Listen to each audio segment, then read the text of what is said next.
웨슬리 회심주일에 나온 모든 교우들께 하나님이 큰 은혜를 내려주시기를 바랍니다. 그 어린 바이올리니스트 고소현이라고 여러분 혹시 들어보셨어요? 고소현 12살인가 아주 어린 소녀인데 얼마나 바이올린을 잘 켜는지 세계적으로 유명해지기 시작한 그런 소녀입니다. 오스트리아에서는 그 실력을 인정받아 모차르트의 바이올린으로 직접 연주도 했다고 합니다. 모차르트의 바이올린은 아무한테나 연주하게 하지 않고 굉장히 실력 있는 사람에게만 연주할 수 있는 권한을 주는데 고소현 어린이가 그렇게 인정을 받았다는 거예요. 그 아이가 지금보다 더 어린 몇 년 전에 유명한 작곡가 브람스의 바이올린 곡 하나를 듣더니 TV에 나왔는데 이렇게 한마디 딱 하는 거예요. 마음이 뜨거워졌어요. 그 브람스의 곡을 듣더니 말이죠. 음악을 듣고 자기 마음속에 불이 타오르는 것처럼 뜨거워졌다는 거예요. 저는 어린아이의 그 말을 듣는데요, 뭔가 모르게 마음이 뭉클하더라고요. 야, 쟤도 뭔가 가슴에 불이 있구나. 그런 뭔가 그 강한 느낌을 제가 그때 받았던 기억이 있습니다. 웨슬리는 지금부터 278년 전 1738년 5월 24일 저녁에 자기 마음이 뜨거워졌다고 고백합니다. 이 웨슬리의 경험은 회심 경험의 대표적인 모범으로 기독교 역사에 기록되어 있습니다. 나는 내 마음이 이상하게 뜨거워지는 것을 느꼈다. 이 구절은 굉장히 아주 중요한 구절이기 때문에 제가 그 영어 원문대로 웨슬리 일기에 기록된 걸 제가 읽어봐 드리면 I felt my heart strangely warmed 그렇게 되어 있어요. 내 마음이 이상하게 뜨거워지는 것을 느꼈다. 나는 이제 나 자신이 그리스도를 오직 그리스도만을 믿음으로 구원받았다는 것을 느꼈다. 그리고 주께서 나의 모든 죄를 영원히 제거하셨고 나를 죄와 사망의 법에서 구원하셨다는 확신을 얻었다. 웨슬리가 그 전에 불신자였던 게 아니에요. 거의 신학 박사일 정도로 아주 뛰어난 성직자였어요.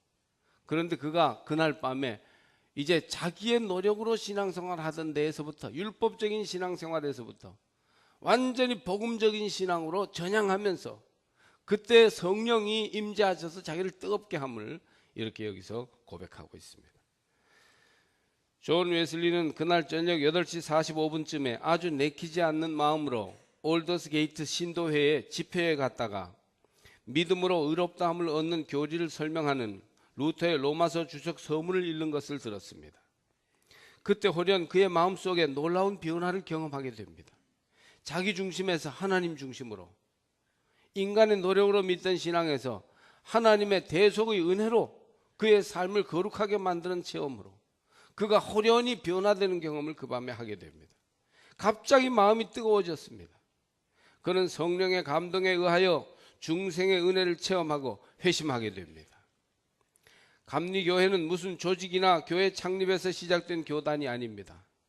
그날 영국 국교회인 성공회 안의 신앙운동으로 그냥 꾸준히 나가다가 워낙 이 신앙운동이 강하니까, 워낙 성령의 역사가 강하고 워낙 많은 대중들이 참여하면서 막 그 모임이 커지니까 성공회에서 그것을 받아들일 수가 없었던 거예요. 영국 국교회에서. 그래서 쫓겨났어요.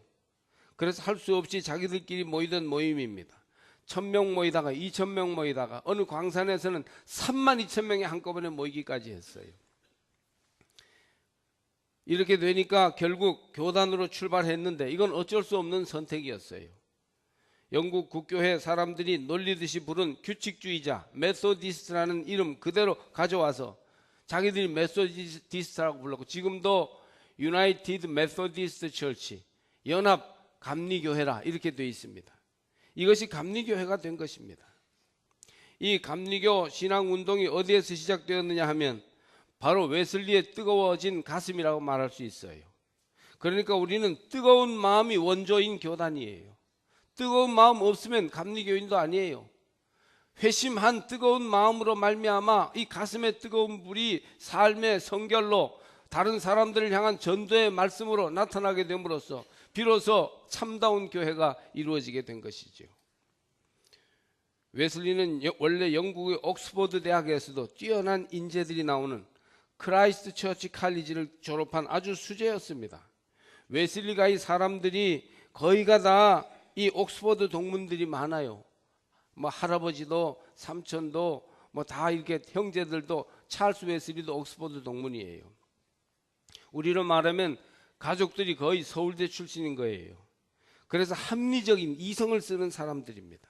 머리로 모든 걸 차갑게 판단하고 이 판단이 되지 않고 받아들일 수 없는 것은 절대 받아들이지 않는 사람들이에요. 아주 똑똑한 사람들이죠. 그러던 그의 가슴에 복음의 뜨거운 열기가 점화된 것이에요.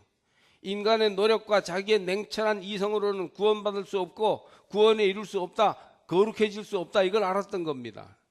냉철한 머리와 뜨거운 가슴이 함께 할 때 영국 사회는 변화되고 많은 사람들이 주께 돌아오는 복음의 역사가 나타나게 되었습니다. 오늘 말씀은 로마서의 주제입니다. 바울이 말합니다. 내가 복음을 부끄러워하지 아니하노니 이 복음은 모든 믿는 자에게 구원을 주시는 하나님의 능력이 됨이라. 먼저는 유대인에게요, 그리고 헬라인에게로다. 복음에는 하나님의 의가 나타나서 믿음으로 믿음에 이르게 하나니 기록된 바 모든 의인은 믿음으로 말미암아 살리라 함과 같으니라. 오늘 아주 잘 읽어주신 그 말씀이에요.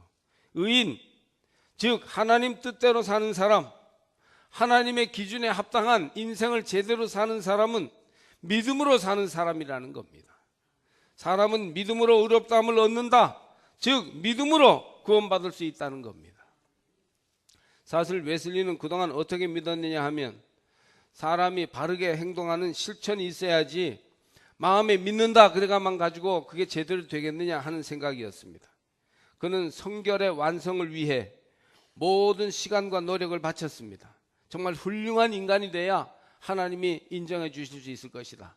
정말 거룩한 사람이 돼야 한다. 모든 죄를 버리고 날마다 경건 생활을 하면서 주님의 기준에 합당한 사람이 되도록 성결해지기를 원한다. 성결의 완성이 웨슬리의 목표였습니다. 옥스퍼드의 크라이스트 처치 칼리지에 다닐 때에도 홀리 클럽, 신성 클럽 혹은 거룩한 클럽이라는 동아리 활동을 했는데 이것은 아주 특별히 경건한 단체였습니다. 다른 아이들처럼 놀러 다니고 뭐 장난하고 그러지 않고 오직 거룩한 생활을 하기 위해서 노력하는 그런 그 클럽의 주요 멤버로 활동했던 것입니다. 대학을 졸업한 다음 그는 특별히 봉사하려는 마음으로 위험하고 대우도 좋지 않은 신대륙 인디언 선교에 자원하여 나섰습니다. 말하자면 그는 선교를 온전히 이루어 구원을 이룬다, 즉 의로워진다고 생각해서 실제로 그렇게 열심히 살았던 거예요. 미국 인디안을 선교하기 위해서 조지아라는 곳에 선교를 가면서 그는 인디언들이 무지하고 하나님을 알지 못하지만 순박한 사람일 거라는 막연한 기대가 있었어요. 사람에게 복음을 전하면 분명히 좋아질 거다, 그런 마음을 가졌던 것이죠. 그들에게 기독교를 전하면 큰 변화가 일어나리라는 기대를 가지고 그는 열심히 조지아에서 선교했어요. 그러나 조지아 선교는 그의 헌신과 설교에 뛰어난 재능과 성실함에도 불구하고 실패로 끝나고 말았습니다. 거기 담당 행정관의 조카가 이제 아주 아리따운 여성이 있었는데 웨슬리가 워낙 총명하고 또 성실히 주님을 위해서 헌신하고 또 설교를 뛰어나게 하니까, 그러니까 이 행정관의 조카가 웨슬리를 흠모했어요. 나이 차이가 많이 나는데. 그래서 웨슬리도 그 마음이 끌려서 서로 애정을 느끼는 관계가 됐어요. 그런데 웨슬리 마음속에는 아까도 말씀드렸듯이 완전한 성결을 이루려는 열망이 있었기 때문에 완전한 성결의 완성을 위해서 살아가는 삶에 결혼이 지장을 받지 않을까, 나는 결혼하지 않고 독신으로 살아야 되지 않나, 이런 고민이 있었어요. 30이 벌써 넘었는데 이 아가씨는 20도 안 되고. 그래서 사랑하는 마음 있고 남녀로서 서로 끌리는 마음은 있었으나 웨슬리가 지지부진하고 자기 마음을 못 정하고 있으니까 이 열정에 들뜬 아가씨가 그만 딴 남자한테 가버린 거예요. 그래서 딴 남자와의 결혼을 선포했어요. 웨슬리는 큰 배신감을 느꼈습니다. 그래가지고 성만찬을 받으러 오는데 성만찬을 주지 않습니다. 그 아가씨하고 그 아가씨의 약혼남하고. 근데 그 사람이 누구냐 하면 그 지역에 우리로 말하면 시장집 조카예요. 그래가지고 그 행정관의 조카니까 행정관이 그 당시에 교회에서 성만찬식에서 거부된다는 것은 무슨 큰 범죄를 저지르거나 아주 큰 왕따를 당하는 사람에 해당되기 때문에 엄청나게 경노해서 그때부터 웨슬리의 모든 문제를 거기에서 찾아가지고 웨슬리를 사법적으로 고발하기에 이르렀습니다. 결국 웨슬리를 잠수하면 감옥에 끌려갈지 모르는 이런 상황이 되니까 어느 날 호련히 밑도 끝도 없이 도망하고 말았습니다. 남 몰래 배를 타고 그러고 그냥 돌아와 버린 거예요. 이런 해프닝이 벌어지니까 그는 그때까지 경건훈련의 용사요 성실한 하나님의 종이며 흠없고 거룩한 사람이라 자처했는데, 야, 이거 나는 완전히 버림받은 사람, 내가 구원받고 은혜 받은 줄 아는 것이 다 물거품 것 같은 것이구나. 자기의 재능과 힘만으로는 구원에 이르는 능력이 되지 못함을 절실히 깨닫게 됩니다. 이렇게 마음이 절망에 빠져 어찌할 바 모르고 있을 때 마침 그에게 큰 도전을 준 신앙 그룹이 있었는데 바로 모라비안들이었습니다. 특별히 웨슬리보다 몇 살 아래인 피터 벨로라는 아주 뛰어난 모라비안 경건 운동가가 있었는데, 그가 구원의 확신에 대한 마음의 증거가 있는지 웨슬리에게 자꾸 물어보는 거예요. 구원의 확신에 대한 마음의 증거가 있나? 내적 증거가 있냐? 웨슬리는 말씀을 많이 공부하고 신학적으로도 출중하고 성경 지식도 뛰어났지만 자기 마음속에 그렇게 내가 구원받았다, 하나님의 자녀라는 어떤 내적 증거가 분명하게 있다고 생각이 안 드는 거예요. 그래서 이 문제를 가지고 계속 고민을 하고 있습니다. 계속 기도했습니다.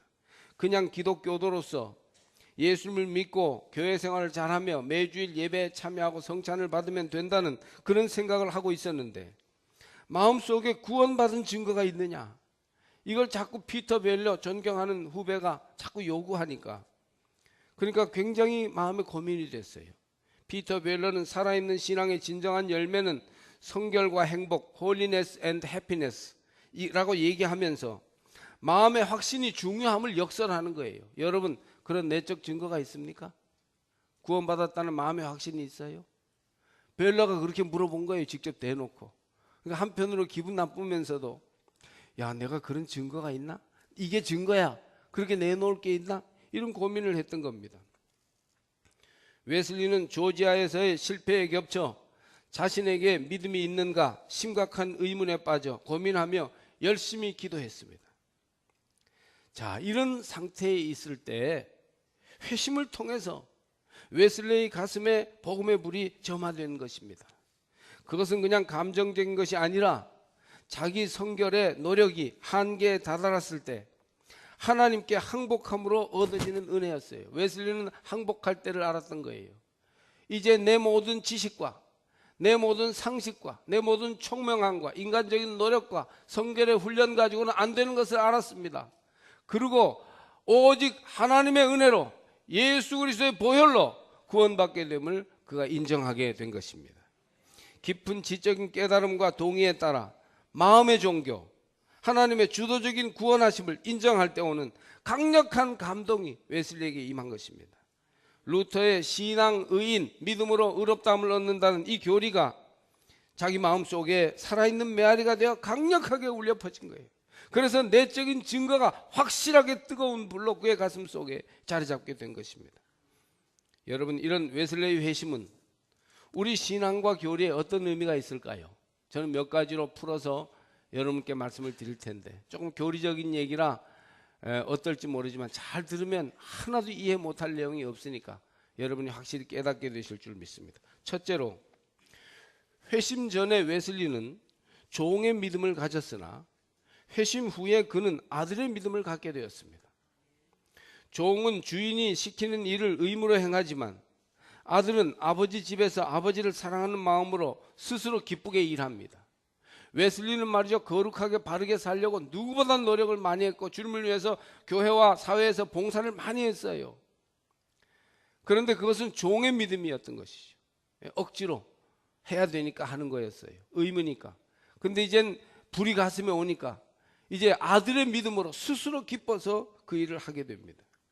종은 주인의 재산을 상속받지 못하지만 아들은 아버지의 재산을 상속받습니다. 성령의 내적 증거가 있으니까 남의 일이 아닌 나의 일로 그것을 하게 된 것입니다. 둘째로 웨슬리는 율법주의 신앙으로 자기 노력을 무단히 했는데도 마음의 평안과 기쁨이 없이 실패한 믿음이 되었으나 이제 회심함으로 복음주의 신앙으로 되돌아왔어요. 이전에는 행함으로 의로워지려는 자기의 행위의 의를 의지하는 율법적인 믿음이었으나 이제는 그리스도의 대속의 은혜, 예수의 십자가의 부활을 믿음으로 구원에 이르는 신앙을 가진 것입니다. 그러니까요, 신앙생활이 너무 기쁘고 마음이 평안한 거예요. 과거 영국 국교회가 가졌던 아르미니우스주의의 구원관은 인간의 도덕적인 노력과 선행으로 성화를 온전히 이루어야 칭의 의롭다함을 얻는 구원에 이룰 수 있다는 입장이었어요. 그런데 회심한 웨슬리는 이제 아르미니우스주의는 성공회에 영향을 준 그런 그동안 웨슬리가 국교회 성직자로서 가졌던 그런 신앙관인데, 회심한 웨슬리는 오직 예수 그리스도에게서 나타난 속죄의 은혜를 믿음으로 구원받는다는 복음주의의 구원관을 붙들게 된 것입니다. 여러분, 이런 복음주의의 구원관에 여러분도 분명히 서게 되시길 바랍니다.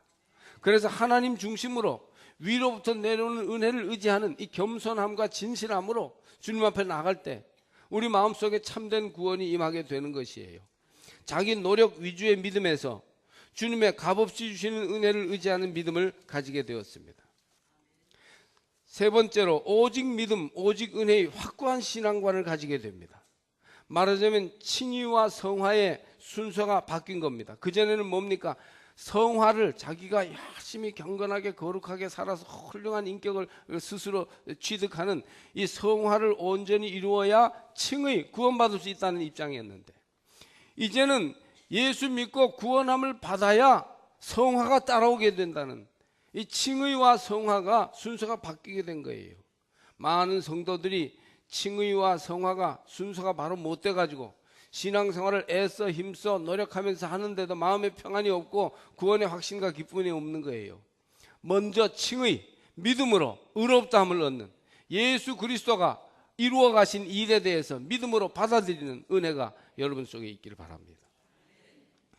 올더스게이트 회심 이전에는 성결을 온전히 이루어야 하나님으로부터 의롭다 인정을 받아 구원을 이룬다고 생각했어요. 웨슬리는 인간이 도덕적인 노력과 선을 행함으로 성화를 이루기 위해 권유했던 것이죠. 그 일환으로 신대륙의 선교사로까지 간 것입니다. 그러나 그것이 불가능하고 안 된다는 걸 깨닫고 철저히 실패하고 나서 무조건 하나님 앞에 자기 죄악을 내려놓고 속죄의 은총을 믿고 의지하게 된 것입니다. 말하자면 조금 늦었으나 웨슬리는 하나님 앞에 항복의 손을 들 때를 알았어요. 여러분, 하나님 앞에 손을 들고 주님 뿐입니다, 믿음으로만이 나는 구원받을 수 있습니다, 웨슬리처럼 인정할 수 있으시기를 바랍니다. 근데 웨슬리가 그동안 성화의 노력을 한 게 무의미한 게 아니라 이렇게 대속의 은혜를 깨닫고 믿음으로 구원 얻는 칭의에 이르고 보니 그동안 성화의 노력이 얼마나 훌륭한 성화의 삶을 위한 바탕이 되었는지 몰라요. 그래서 구원받은 웨슬리, 가슴이 뜨거워진 웨슬리가 놀랍게 쓰임받을 수 있는 바탕이 거기에서 된 것입니다. 넷째로 피터 벨로와 같은 모라비안 신자들의 도전을 받아들여서 마음 뜨거움을 발견하는 것이에요. 마음 뜨거움. 굳이 영어로 쓰면 warm-heartedness, 마음 뜨거움. 이게 내적 충만, 내적 종교의 뜨거움. 이게 웨슬리의 가슴 속에 점화된 것이, 이게 있어야 됩니다. 그리스도의 십자가 은혜, 즉 죄사함의 은혜를 뜨겁게 체험했습니다. 마음 뜨거움이 웨슬리 회심의 중요한 체험입니다. 이것이 감리교 부흥의 불씨요 원동력이 됩니다. 이것이 성령의 증거요 마음에 심겨진 성령의 강력한 인상, 느낌, 감동입니다. 여러분 속에도 이 웨슬리 회심 주일에 마음의 뜨거움이 임하기를 축복합니다. 다섯째, 그렇다고 해서 모라비안들처럼 마음의 뜨거움, 성령의 내적 증거만 붙들고 구원을 다 이루었다고 하지는 않았습니다. 이것은 요즘 구원파적인 믿음으로서 이단적인 것이에요. 모라비안이 구원파하고 좀 비슷한 점도 있고 다른 점도 있는데, 구원파보다는 더 막 진동도 하고 은사를 강하게 체험하는 게 모라비안들이에요. 근데 기본적으로 성령의 내적 증거, 이 마음에 구원받았다는 그 감격만 있으면 다 된다 하는 점에서는 모라비안과 구원파가 비슷해요. 이단입니다. 이단. 잘못된 것이에요. 여기에 머무르면 안 돼요.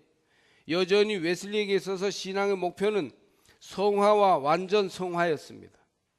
그래서 하나님으로부터 칭의의 은혜를 받았다고 모든 것이 다 완성된 것이 아니었어요. 이제는 그리스도의 십자가와 부활을 믿고 성령의 도우시는 능력 안에서 완전한 성결을 향해 전진만이 있을 뿐입니다. 할렐루야.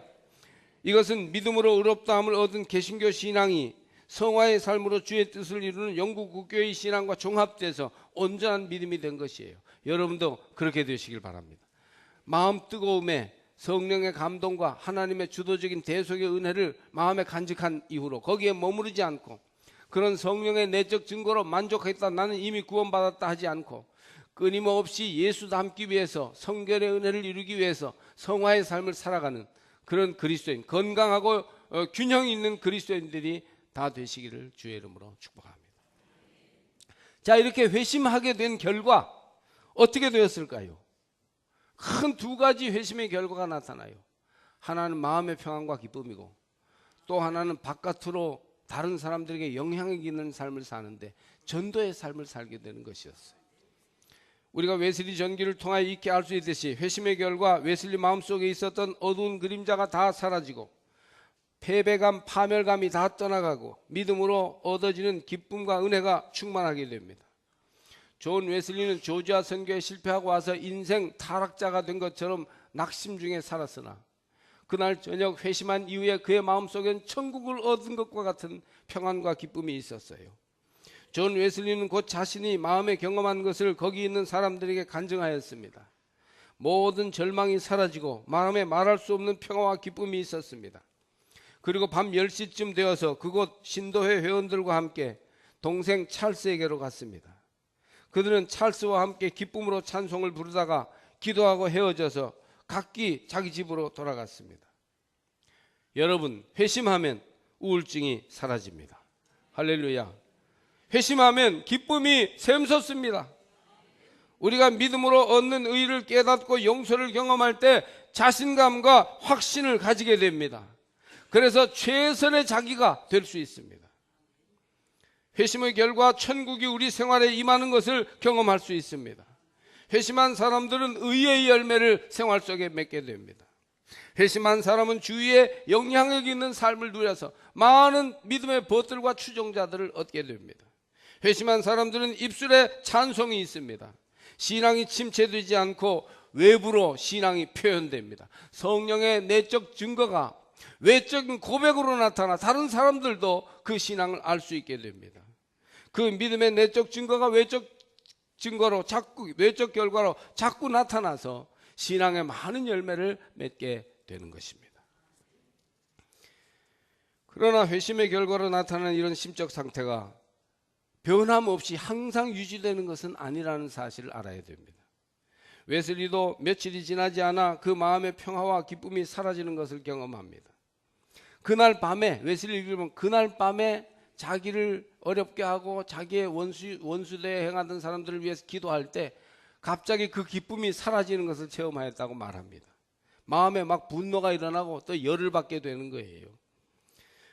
그러면 무엇입니까? 회심을 해도 며칠만 지나면 도로 그 마음이 되어버리니까 아무 소용이 없는 것일까요? 회심한 것과 회심하지 않은 것과 무슨 차이가 있습니까? 회심해도 기쁨과 평안이 사라지고 얼마 지나서 다시 옛날 마음이 된다면 회심한 것과 하는 것이 무슨 차이가 있을까요? 그렇지는 않습니다. 웨슬리는 참된 신앙에는 죄에 대한 승리와 마음의 평화가 꼭 따른다는 사실을 경험했어요. 그러나 줄곧 끝없이 계속되는 것은 아니라는 사실도 깨달았습니다. 그 이유는 무엇보다 인간의 마음이 자주 유혹을 받으며 연약하기 때문입니다. 인간을 제대로 깊이 이해하면 그 은혜와 그 기쁨이 금방 사라진다는 것을 또한 알게 됩니다. 그러면 어떻게 할까요? 유혹을 받는 것은 회심 전과 다르지 않지만 이제는 전과 달리 항상 전적으로 승리할 수 있게 되었습니다. 왜냐하면 성령의 내적 증거가 그의 마음에 있고 회심이라는 놀라운 은혜를 경험했기 때문이에요. 한번 하늘의 기쁨을 맛본 이들은 다시 맛볼 수 있는 가능성이 무한하게 열려 있는 것입니다. 회심한 이후로 신자들은 유혹을 받고 영적 침체에 빠질 때마다 눈을 들어 하나님을 바라보고 영적 전투에서 이기기 위해 힘을 다해 기도하면 틀림없이 승리하게 될 것입니다. 그러니까 그 전에는 어쩌다가 승리 비슷한 것을 맛보거나 경험했다면 이제는 항상 언제나 기도하고 주님 앞에 나가면 승리하게 된 것이 달라진 것입니다. 회심하여 구원의 확신이라는 내적 증거를 가지게 된 웨슬리는 전과 달리 찬송과 기도에 더욱 힘쓰게 되었습니다. 그리고 마음의 기쁨과 평안과 은혜가 강같이 흐르게 되었어요. 그 결과 어떻게 되었을까요? 회심한 웨슬리는 그때부터 내적 증거를 외적 고백으로 발전시키는 전도자가 됩니다. 웨슬리가 회심한 것이 5월 24일인데 그로부터 한 반년 동안 강력한 성령의 도우심 가운데 생활하게 됩니다. 그래서 5월 24일 저녁에 회심하고 은혜 체험을 하고 대속의 확실한 구원의 확신을 내적으로 가지게 됐는데 그 이후로는 그 확신이 더욱 견고해지고 흔들리고 넘어질 때마다 더욱 분명하게 다시 일어서게 되고 이렇게 성령의 은혜, 구원의 확신 속에 살아가게 된 것입니다. 특히 페터레인이라는 곳에서 5, 60명의 신도들과 함께 성령의 강력한 임재를 경험하는 집회를 여러 번 가집니다. 한 6개월쯤 지났을 때 해가 바뀌어 1738년에 이제 회심하고 1739년 1월 1일 저녁에 있었던 집회를 웨슬리는 이렇게 기록합니다. 기도를 계속할 때에 하나님의 능력이 너무나 강하게 역사하여 우리들 중에 많은 사람들이 기쁨에 넘쳐서 큰 소리를 질렀으며 많은 사람들이 바닥에 쓰러졌다. 우리는 조금 정신을 차렸을 때에 주님의 권세 있는 임재의 놀라움과 두려움으로 가득 차 모두 한 목소리로 우리가 당신을 찬양합니다. 오 하나님, 우리가 당신을 우리의 주님으로 인정합니다 라고 외쳤다. 이런 강력한 성령의 임재와 구원받은 은혜의 확신이, 내적인 종교의 강력함이 웨슬리와 웨슬리를 함께 따르던 모든 믿음의 형제 자매들 위해 나타나게 된 것입니다. 할렐루야. 이와 같이 우리가 회심하면 마음의 평안과 기쁨이 있고 성령의 은사가 따르게 되는 것입니다. 두 번째 회심의 결과는 어땠는가 하면 땅끝까지 전도하는 것이었어요. 웨슬리는 옥스퍼드 대학의 펠로우로서 교수 자격이 있는 지도자였고 영국 사회의 상위 계급이었습니다. 그러나 회심한 후에 그는 상위 계급의 편안한 생활을 포기하고 인구 80%에 해당하는 버림받은 대중들을 위한 복음 전파자가 되기로 작정하게 됩니다. 그는 거리의 전도자로 나서서 복음을 듣고자 하는 사람들이 있는 곳에는 어디나 달려가서 복음을 전했어요. 존 웨슬리보다 앞서서 그의 동역자 휘필드는 굉장히 목소리가 크고 건강한 복음 전도자였는데 아주 외향적인 사람이었는데 먼저 거리의 전도자로 활동합니다. 한 몇 달 먼저 안전하고 존경받는 교회 강단을 떠나 존경받는 성직자, 그 당시 영국 사회에서는요 성직자들이 거의 왕족으로 대우받을 정도였어요. 그러나 그 모든 존경받는 자리를 떠나서 거리에서 모여있는 대중들에게 휘필드는 복음을 전하기 시작합니다. 그리고 계속 웨슬리에게도 복음을 듣기 위해 갈급한 사람들에게 설교해야 한다고 권유합니다. 웨슬리는 좀처럼 마음을 정하지 못하고 고민하며 기도하였습니다. 그것은 자기가 천해져서가 아니라 정말 하나님께서 원하시는 뜻이 무엇일까? 전통적이고 규모 있는 교회에서 설교하는 것과 거리에 나가서 수백 수천 명이 모여있는 자리에서 마치 잡상인처럼 설교하는 것과 그래도 되는 것일까 하는 것을 고민하지 않을 수 없었던 것이죠.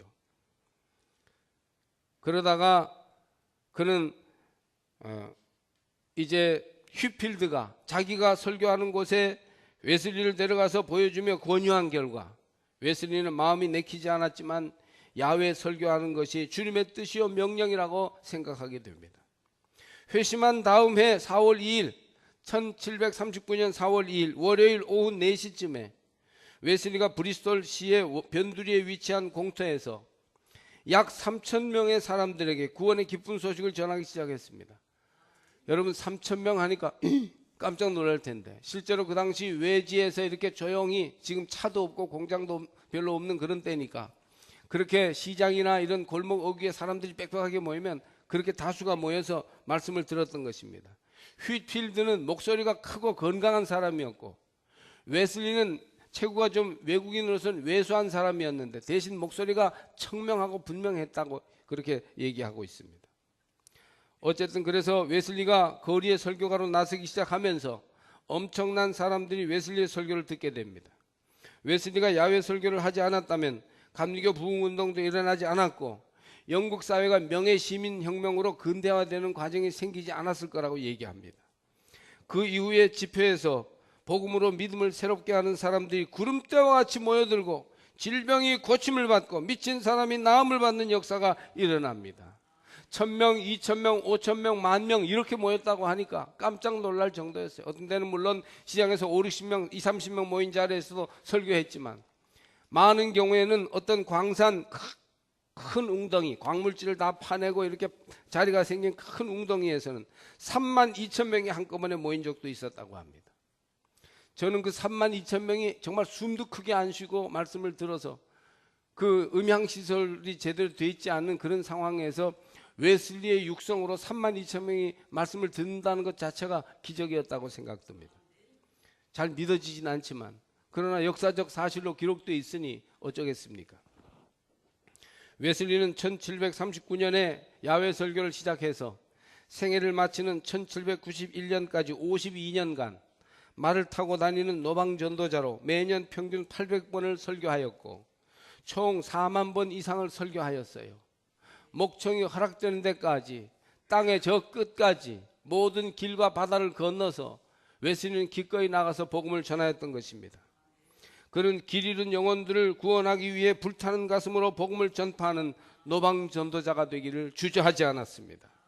감리교회는 이와 같이 믿음으로 구원 얻는 신앙 도리를 붙드는 복음적인 교단이요 성령의 강력한 임재와 역사를 따라가는 성령 충만한 교회일 뿐 아니라 열정을 가지고 땅끝까지 복음을 전하는 전도하는 교회입니다. 사랑하는 여러분, 이 아름다운 감리교회의 신앙 전통을 유업으로 받으시기를 바랍니다. 웨슬리는 이 땅 위에서 감리교라는 이름의 교회가 사라질 것을 나는 두려워하지 않는다. 그러나 감리교의 믿음과 감리교의 정신을 잃어버린 사람들이 감리교 안에 있을까 봐 두렵다. 그렇게 말했어요. 감리교회는 지금도 세계 개신교회의 주류교단이 되어 있지만 과연 감리교의 신앙과 정신을 바로 지키고 가슴속에 뜨거운 불이 여전히 타고 있는 참된 감리교도가 얼마나 될까를 생각하면 웨슬리의 염려가 결코 헛된 염려가 아니었다는 생각을 하게 됩니다. 웨슬리 회심주의를 앞두고 저는 몇 주 전부터 존 웨슬리의 생애에 관한 책들을 좀 읽어보았습니다. 그분의 믿음과 삶이 제 마음에 오롯이 새겨졌어요. 이 거룩한 주일에 웨슬리의 뜨거운 믿음, 마음속에 불타오르는 성령의 내적 증거를 여러분도 회복하십시오. 복음으로 인하여 마음속에 타오르는 불이 새롭게 점화되시기를 주의 이름으로 축복합니다. 이 뜨거움을 가지고 성령 충만한 생활, 땅끝까지 전도하는 사람이 되기로 우리 모두가 결단할 수 있기를 바랍니다.